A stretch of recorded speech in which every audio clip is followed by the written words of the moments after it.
way back when, before this project was called Break House, it was actually just the client's name. And so just want to share some of where this project originated and where it headed to, considering it's almost at that point being photographed for final, as a final project. I think what's really interesting about this one before we get into it is it's a really pure representation of what we say is going to happen with clients when we describe the standards modification process. And there's usually two criteria I call out when we first meet prospective clients: that we're going to start with a standard that seems to jive most closely with their budget and with their use, but the lot conditions and their lifestyle are going to help the house get pushed and pulled and go from one of our standards as a product and turn it into a house that's really unique to them. And I think that this project is really exemplary of that. So way back when, like we do in all of our projects, we took in the client's must-haves and nice to haves, and it started to hint at some of the things that were going to be important. Most importantly here, the sauna and utility shed, that we didn't hear it kind of fully from the client right up front, but we're starting to get the inklings that there's a sort of a wellness destination, that saunas were sort of important to them, but we didn't know quite how much that was the case until we got a little deeper into the design process. So we started with the piece of land, which is in Sullivan County in the Delaware River Valley in a place called Perry Pond Road. Has a little bit of slope and mostly flat. And one of the kind of paradigms we set up right away on this parcel is that it is really broken up into two components. There's the forest side and there's the meadow side. And there was already an existing clearing, and there's a really sharp line between these two that when you look on the site, there's an option whether we would be deeper into the forest or right in the middle of the meadow. And we kind of took this perspective of what if we use the house to delineate the line between forest and meadow. So went through typical site study looking at privacy and view corridors and sun path, and landed on this notion that if we were going to delineate between the forest and the meadow and create a line between them, then maybe the most line-shaped of our house formats might be the best place to start with the bar. And right up front, it's something that we'll see later. We're starting to set up this idea that there's kind of a necklace of programs that you're going to enter the house from the meadow side. In the rear would be the forest, but how do we give the client an excuse to visit that forested area rather than just being something to look at? Creating reasons to visit deeper into their parcel through either a trail system or sets of destinations that we are going to drive them through. And looked at a couple of arrangements. Maybe the sauna is more in the woods. Maybe the sauna is connected. And what I like seeing in this little site diagram is it's starting to set up the idea that there's sort of a bar with something added onto it, which in the case of the break house is kind of prescient for where the design ends up going. So first bar we looked at is really based on our medium bar, but the siting is the same in both cases. You can say we have the tree line or the meadow in front, and the house is tucked right up against that tree line, where you get this kind of difference in experience. At the rear of the house would be a forest view. The front of the house would be a meadow view. At the front of the house would get heavy sunlight. The rear of the house would be a little bit more in the shade. And the second option looked at the big bar, and this really starts to kind of pull across the site, long and low across the parcel, and really sets up that division between the meadow side and the forest side of the lot. And here set up with a guest wing side of living, kitchen, dining, entry, and primary suite. And we looked at some other kind of bar-shaped homes and similar programmatic arrangements where it's private space, public space, private space.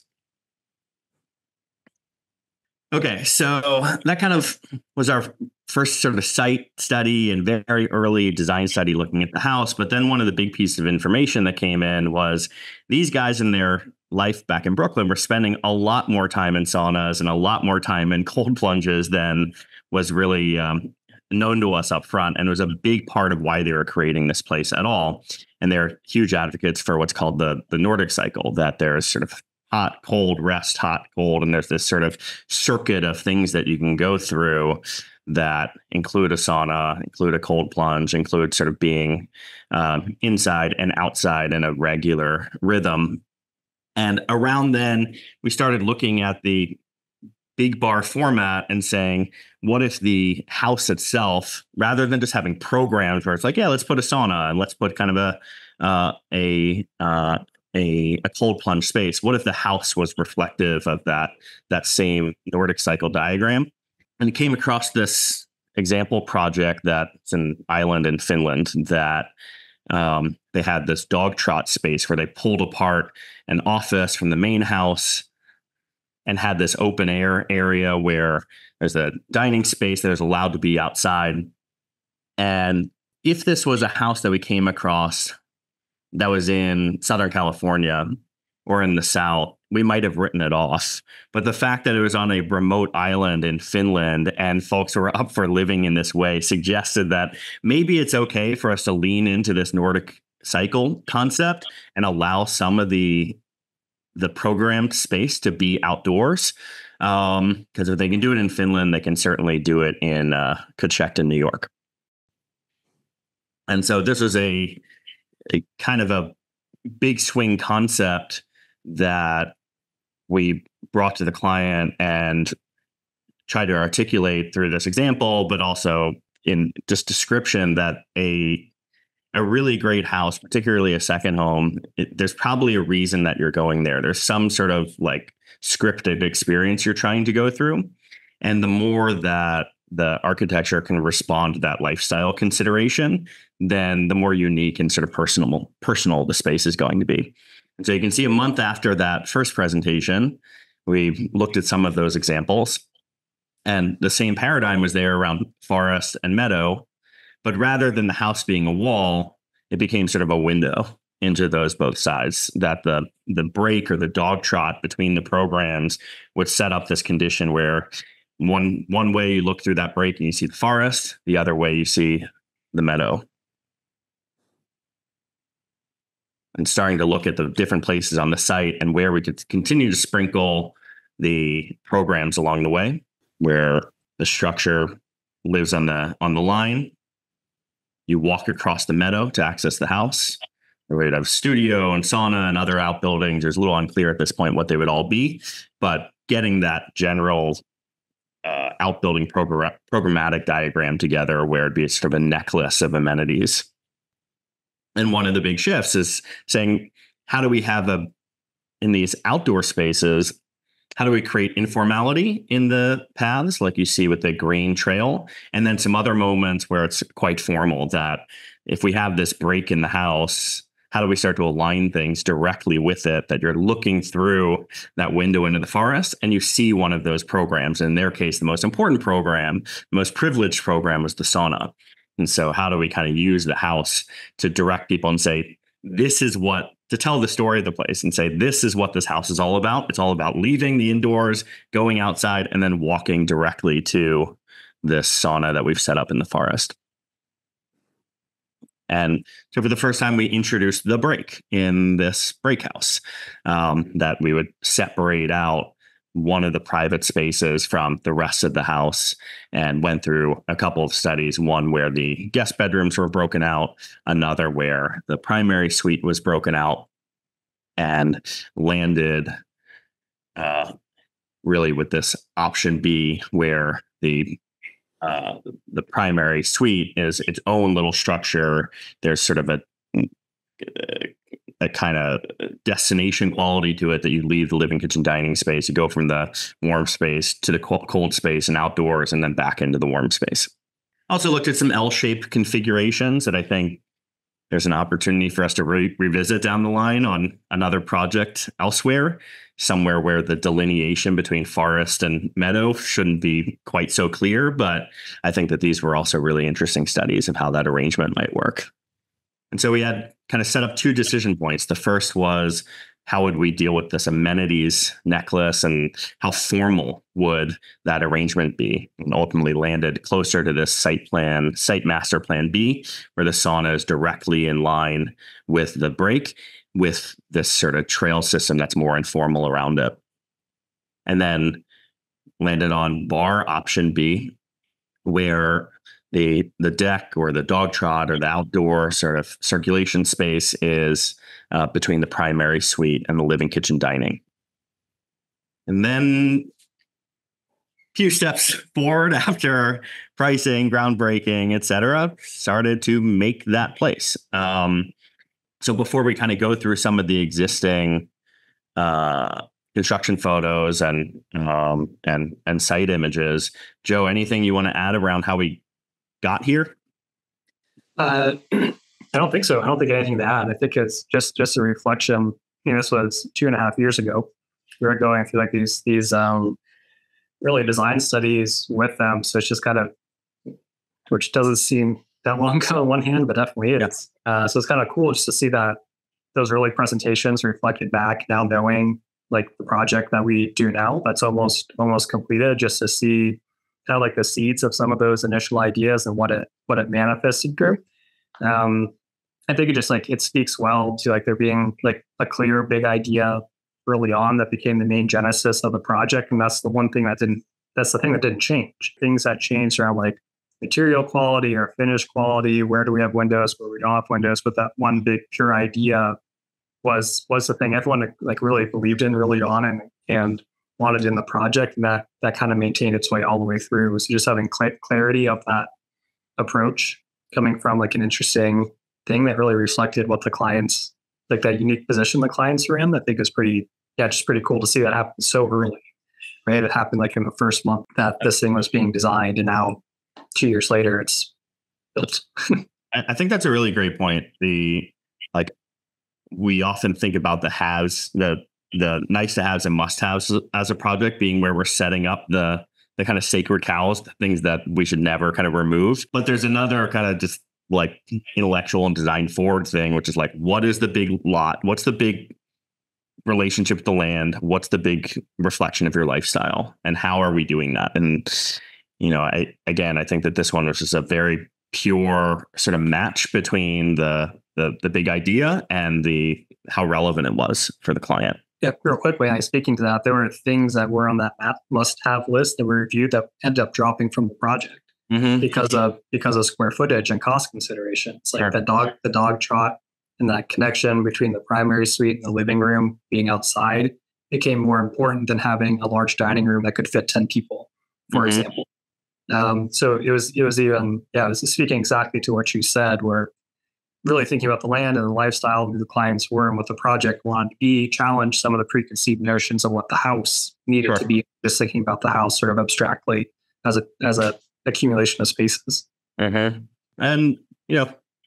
here it is coming together. So what I always like about this image before the whole house is really there is it sets up the 3 key walls that set up where there's an indoor space, there's another indoor space, and there's going to be some kind of gap in between there. So what was nice there in the first 2 days of framing the house, the diagram of what the house was about was visible. So it became very legible, like, all right, there's going to be like this primary suite, and then seems to be some kind of gap there, and then something else is going to happen. So I also think that that's just like that's a good reflection of a really kind of sharp architectural idea that in the earliest days it's visible, and in the end of the project it's also visible. And then here we are, much further along, shelled in. Starting to see both the land idea of being a delineation between the forest on the right and the meadow on the left. And then there's a big question here. I think there's one of the next big decisions is a long, low volume like this. How do you skin it? How do you make it not feel totally monolithic? And going with this sort of burnt Japanese shisugi bond exterior, which was actually charred by the client on site, but also changes over time, and the time since the siding first went up, it's been almost a year, and I've been to the project site half dozen times or so. It always looks different. And so I think the fact that the material feels very alive, and that it's sort of reflecting light differently, it's changing with temperature, I think is also sort of in line with the Nordic cycle concept, that the place is sort of swelling and shrinking naturally with heat and cool. And as you can see it here, it brings a real texture to what otherwise can feel like a very monolithic box. It all of a sudden feels quite alive, that you can see the texture in the wood. You can see the way that different boards are reflecting. You can also see the workmanship and the participation of the clients in the project, that they can look at this every day and feel like they had a hand in making it. I think that that's also a nice thing for us to think about. Should people always be out with a flamethrower in their meadow charring wood? Probably not, but like something should feel like they can point to and say, I had a real hand in this, both in the design and thinking of it, but also a little bit in the making of it. And here the spaces are starting to become very, very legible.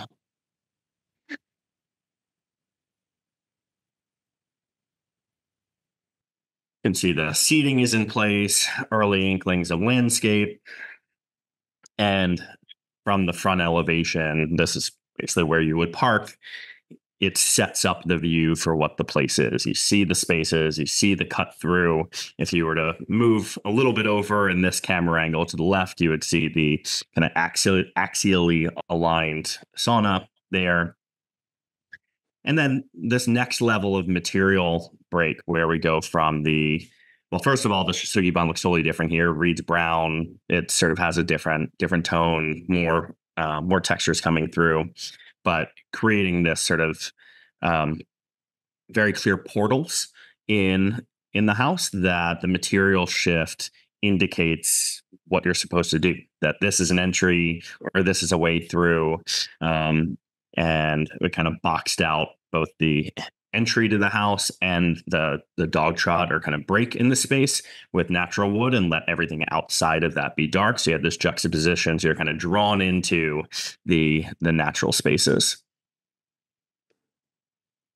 Cool. And now, the client is nearly moved into the project, but I just wanted to scrub through a couple of videos from the last time I was there.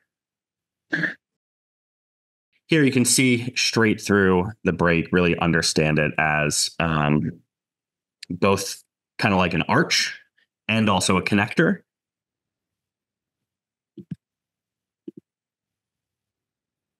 In the interior, in the same way that the short end is connected by the break, the long ends are also connected by these long views through the house. So the axial alignment of windows and punctures through the house creates all of these view moments where we are expressing the kind of like the length and the shotgunniness of the house, and making that really feel like an amazing feature. So here, looking all the way through from one side of the house through to the glass door heading out to the dog trot. Another really nice moment here, I think, is how we're taking advantage of height, because the house is narrow but long, but it's also high, and I think that can be a feature when you utilize it. And so here we are in the guest bathroom, which is not a large bathroom, and would certainly not feel like that if it was a flat ceiling. But one of the coolest moments is taking a look up into this deep well skylight that really showcases how tall this space is, how the building really works as well. That when you're kind of standing in the shower looking through almost 10 feet up into to the ceiling, and then almost another 10 feet up into the skylight, you can really get a sense of like the space that you're actually in, when even in a small guest bathroom.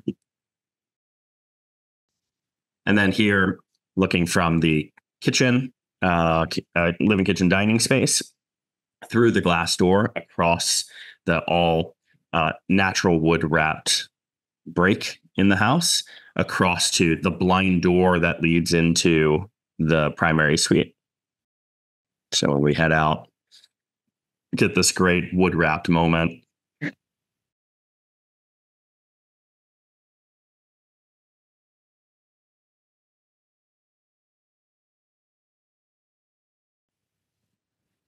And then in through the private domain of the primary suite. You see the wood also wrapping the deck there as well. So sort of like that whole, like the space that you occupy as you walk through the house expands back then into the woods there. So I love thinking about this material as also kind of signage that, like, it's a little bit like Yellow Brick Road. If you just follow where the natural wood is in the house, it'll lead you to where you're supposed to go next. And in this case, it's meant to have you turn the corner and head down the little stone path out to the sauna nestled in the forest. Here we go, headed down into the trees, into the shed roof sauna that is wrapped with the same Shisugiban exterior, kind of covered in this sort of sun dappled in the pine trees. And even the sauna has the same kind of material relationship as the rest of the house, that the exterior is this kind of dark finish. You come in, totally wood wrapped, and you get this big kind of punctured moment through to the forest. And in a lot of ways, if you look at just this image, it's like that very first diagram of what the house is about. It's about setting these sort of big punctures through, one way to the woods, one way to the meadow. And the sauna itself is an extension of that idea. So that's the break house, which is in its final days. I think maybe has received its, I know the contractor team is out. I think they're still doing some furnishing and other bits. And so the house is getting into a spot where we can think about producing final images for it. But a little show and tell of how this started, and how I think one of the most successful things about it is that the narrative and the big ideas, like Joe said, kind of had fidelity all the way through. They didn't get watered down. It didn't turn into some weird Frankenstein other thing. That the pieces that were most important to the house were there in the first diagrams, and they're still there, hundreds of thousands of dollars and hundreds of people working on it and all kinds of things, that they still remain, and they're kind of legible in the house forever.